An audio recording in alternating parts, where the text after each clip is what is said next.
Are you thinking about buying your first home in Kitchener? You are not alone. But with rising prices and low inventory, finding a move-in ready townhouse under $700,000 can be impossible. Well, I've helped dozens of buyers in this exact price range, and in today's video, I'm going to break down exactly how you can find one, what to expect in today's market, and how to avoid most common mistakes that most of the buyers make in today's market that could cost you thousands. And if you stay till the end, I will show you the real listings that are available right now and how to book a private tour with me. So let's go. Hey, my name is Parth Soni. I'm a realtor based in Waterloo Region. I help families and investors like you to get into the real estate market. So today's market is very competitive, but you can still buy a solid townhome under $700,000 if you know where to look and how to act quickly. Whether you are a first-time home buyer or moving from GTA, this guide will help you out. So let's dive right into the process. So the very first in this one is understanding the market scenario. What is exactly happening in Kitchener in townhouse segment? So as of this month, prices of freehold townhouse are ranging anywhere between what I am seeing actually on a ground level from $620,000 to $780,000. I know it's a lot of price grab, but it depends on the size, school, district, and everything in between. Neighborhoods like Huron Park, Doon South, Laurential Hill, and Idlewild are still seeing great option at this price point. We will go into detail in neighborhood soon. And the most townhouses we are talking about are roughly about 3 bed, 2 or 3 bath, roughly between 1200 to 1500 square feet. Some are newer, some are older, and that's where the price disparity lies. And the competition isn't as crazy as back in 2021 and 2022, but home price under 700,000 still moves very fast, and you need to be prepared for that. Now, before getting into detail, let's quickly lay out what are the process of buying a house. It will be a quick minute over here. So the very first one is to get a pre-approval. You need to know what your budget before even start browsing.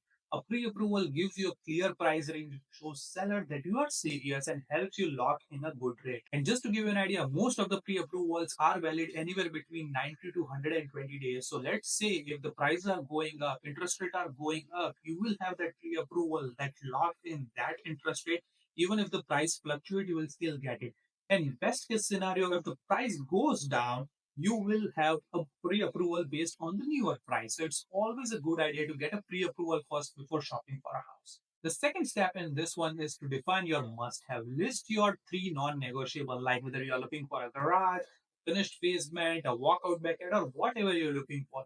This will help us narrow down options and avoid wasting time. I have a checklist template which is super helpful to all of my clients. And if you want one, you can check the list in the description. It will directly come in your inbox or you can download. The option three in this one is to understanding the process and start touring some properties. As your agent, I will send you a targeted listing based on your criteria and we will book a private showing. And I will also show you the red flags to watch for, what to look into the house and what not to look into. The next in this one is the offer strategy. Now, most of the homes under $700,000 are selling close to the asking price, depending where the listing agent put it down. Sometimes what I have seen is something is listed for $650,000 itself for $700,000, and something is listed for $725,000 that can be go like below $700,000. And this is something we helped our client recently to get.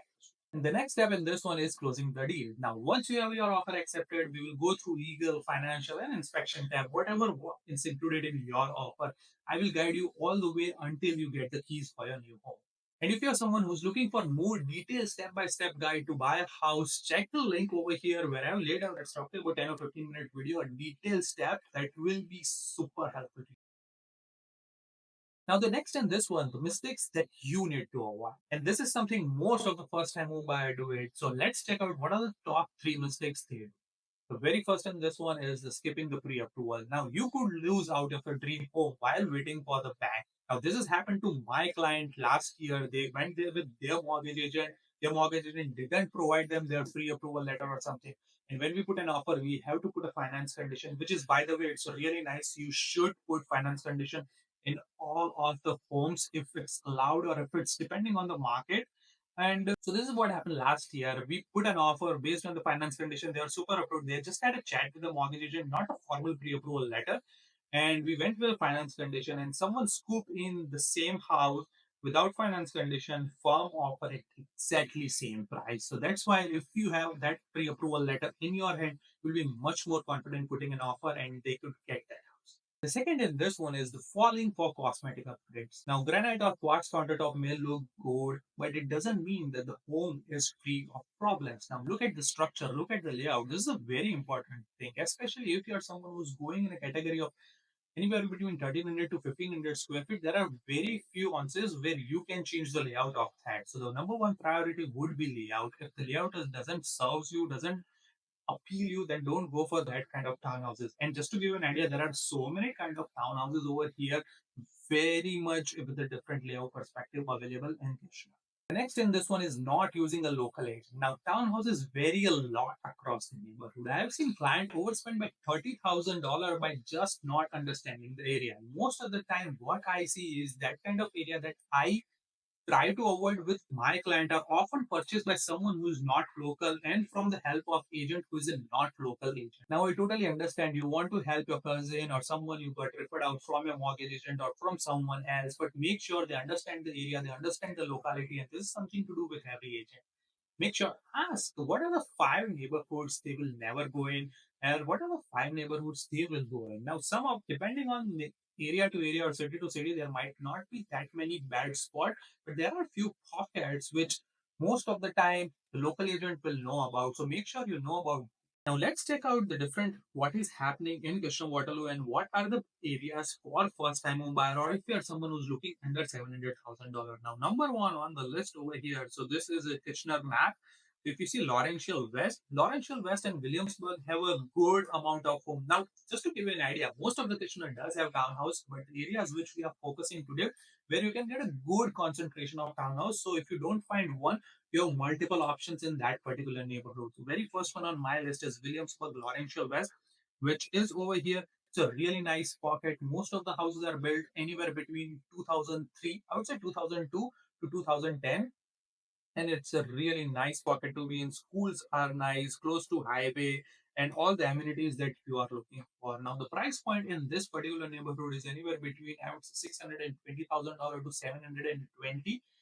Sometimes you may find a little bit on a higher side depending on the house to house. There are few pockets in this which is very premium. So you can find a house or a townhouse which is on a little bit of higher side. If it's end unit, if it's a bigger unit, if the basement is finished, there are so many criteria. But this is a really nice neighborhood to be in. The second one on the list is Huron. Now, if you're someone who's looking for a newer property, Huron could be a really nice area to be in. Most of the homes over here on east this side of Huron are built anywhere between after 2020. If you're looking for not that newer house, you can go on this side of Huron, which is over here. And those are built from 20, I would say 2008 to 2015, and pretty decent townhomes over here. The other one on the list is Dune South. Now, it's a little bit on the premium side considering the kind of houses we saw on the other two neighborhood. Price range again depend anywhere between $670,000 to $780,000 if it's a newer house. If the exterior does have a brick, if it's more if it does have more premium finishes, or the square feet is bigger, or if it's falling onto a ravine lot, then it could go a little bit on a higher side. The one another area is Pioneer Park. Now, if you're someone who's looking for older townhouses, anywhere between, and this is something with condo, especially condo townhouses, you will find much more over here. You'll not find any new townhomes over here. But nice area, close to park and everything. The other area which I prefer or I recommend to all of my clients is Grand River South and Idlewood. It does have a good mixture of newer and older townhouses. Most of the older townhouses, what I've seen in this area is like 2010, 2012, and some of the newer townhouses in this area are 2020, 2021. So it's a good mixture. Again, really nice school, good location to be in, could be close to highway depending where you are, but really nice location to be in. One another pocket over here now, especially when we are talking about Kitchener, I often bring up Breslau. It's not a part of Kitchener, it's a separate community, but if you see over here, it's how close it is to Kitchener. So it is one of the really nice pocket to be in, especially if you want someone a little bit secluded and you don't mind if it doesn't have a public transit. It's really nice area to be. Now let's take a real life example of what is really active over here. Now, if you see over here, these are all the townhouse under $700,000, approximately 19 townhouse. So You will see it starts from $604,000 to 699, almost $700,000. So take a look at an example of this one, which is listed at $630,000. It's a really nice townhouse. As you are seeing over here, it's a new, really nice finishes and everything. It's a 3 bed, 2.5 bath.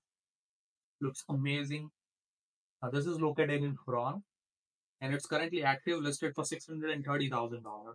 Now this is another good option. Again, it's a condo townhouse, but end unit, roughly about little less than 1,400 square feet, but backing onto a wetland ravine lot. So that's a really nice option for someone out there. It shows really well from outside and from inside as well. Does have a decent kitchen. Living area is pretty decent, and it's nothing, I would say nothing on the top side or anything premium, but it shows really well. Good size windows, a good size bedroom. So that is a really nice option out there. I love the view in this one. It looks really nice. And the basement is finished. It does have a walkout, so it's good size. So those are just two options which you just see. If you are someone who want a detailed list, let me know. Now, these homes are moving ready in a family-friendly neighborhood and close to top schools and transit. Now, if you want a detail or if you are looking for a full list or want to see these homes in person, there is a link in the below, in link in the description. So check that out and book a call with me. It's free, no pressure, and I will help you decide whether it's a good time in your life to buy a house or not. And I've also created a moving to Kitchener guide for someone who is not from the area. You can download that from the link in the description. Now, if you find this video helpful, give it a thumbs up and hit the subscribe button for more local real estate insights like this. And if you're someone who's thinking about buying or just curious what you can afford, book a call, a discovery call with me. First link in the description. I'll be happy to guide you through the whole process. Thank you so much for watching. I will see you in the next one.